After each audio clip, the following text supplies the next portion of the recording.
The odds of me coming into the rocket business, not knowing anything about rockets, not having ever built anything, I mean, I would have to be insane if I thought the odds were in my favor. Why even begin?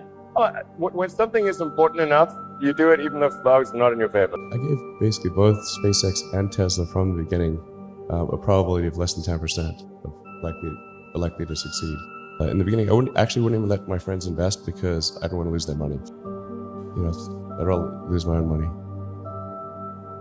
We almost did die at SpaceX, actually. So I budgeted for 3 flights.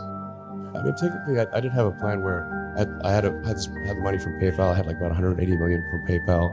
And I thought, you know, I'll allocate half of that to SpaceX and Tesla and Solar City, and that should be fine. But then what happened is things cost more and took longer than I thought. So I had a choice of either put the rest of the money in or the companies are going to die. And it's like, so I ended up putting all the money in and borrowing money for rent from friends. We came very close to both companies not succeeding in 2008. We'd had 3 failures of the SpaceX rocket, so we were 0 for 3. We had the crazy financial recession, like the Great Recession. The Tesla financing round had fallen apart because it's pretty hard to raise money for the start of a car company if GM and Chrysler are going bankrupt.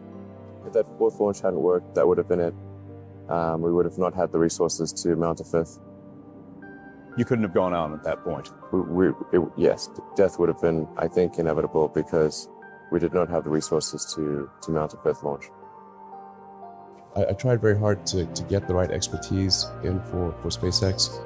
I tried hard to find a great chief engineer for the rocket, but the good chief engineers wouldn't join, and the bad ones, well, there was no point in hiring them. So I ended up being chief engineer of the rocket. So if I could have found somebody better, then we would have maybe had less than 3 failures. I think successful entrepreneurs probably come in all sizes, shapes, and flavors. An obsessive nature with respect to the quality of the product is very important. Really focus on making a product that your customers love. It's so rare that you can buy a product and you love the product when you bought it. There are very few things that fit into that category. And if you can come up with something like that, your business will be successful for sure. If you get it such that your customers want you to succeed, then you probably will. When my brother and I were starting our first company, instead of getting an apartment, we just rented a small office and we slept on the couch. And we showered at the YMCA, and we're so hot up we had just one computer. So the website was up during the day, and I was coding at night. 7 days a week, all the time. It's really a mindset. You have to decide, we're going to try to do things differently. You shouldn't do things differently just because they're different. They need to be different or better.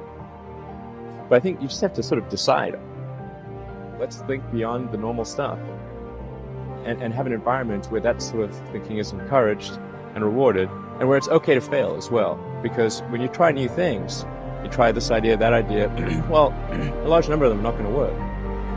And that has to be okay. If every time someone comes up with an idea, it has to be successful, you're not going to get people coming up with ideas. Just showing up is half the battle.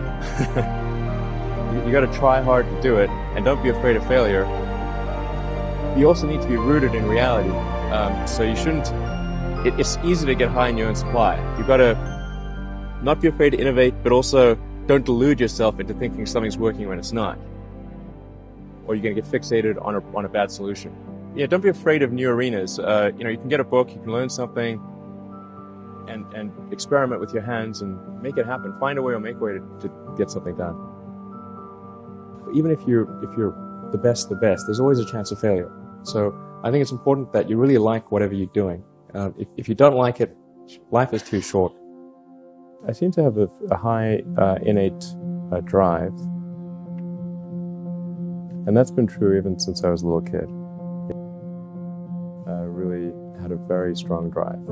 Did all sorts of risky things when I was a kid that why did I do those things? They're crazy. One of the things that I remember most from my childhood is I was, I think, 6 or something, maybe around that age. I was just learning to read, basically.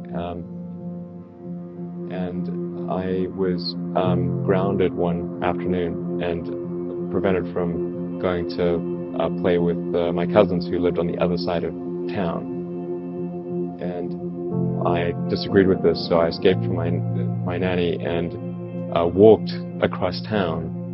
And I could barely read the road signs.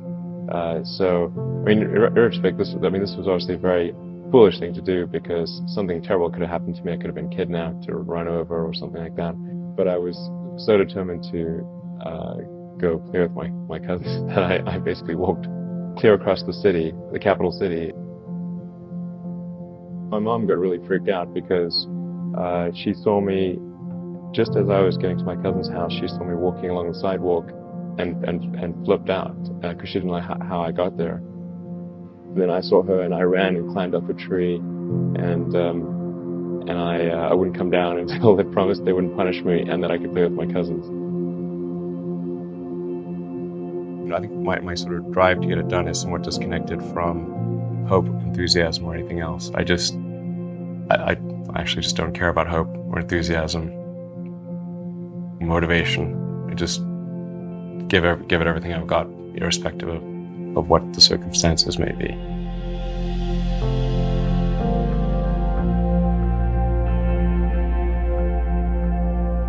People tend to overweight risk on a personal level.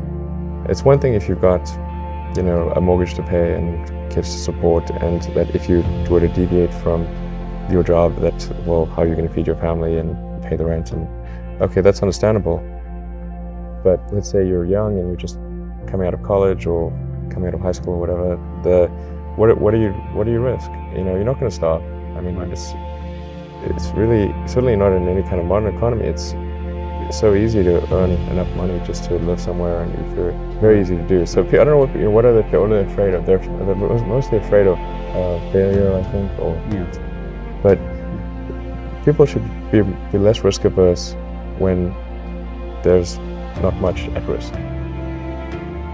It's the time to take risk. You don't have, you don't have kids. As you get older, your obligations increase. So and once you have a family, you start taking risk not just for yourself, but for your family as well. It gets much harder to do things that might not work out.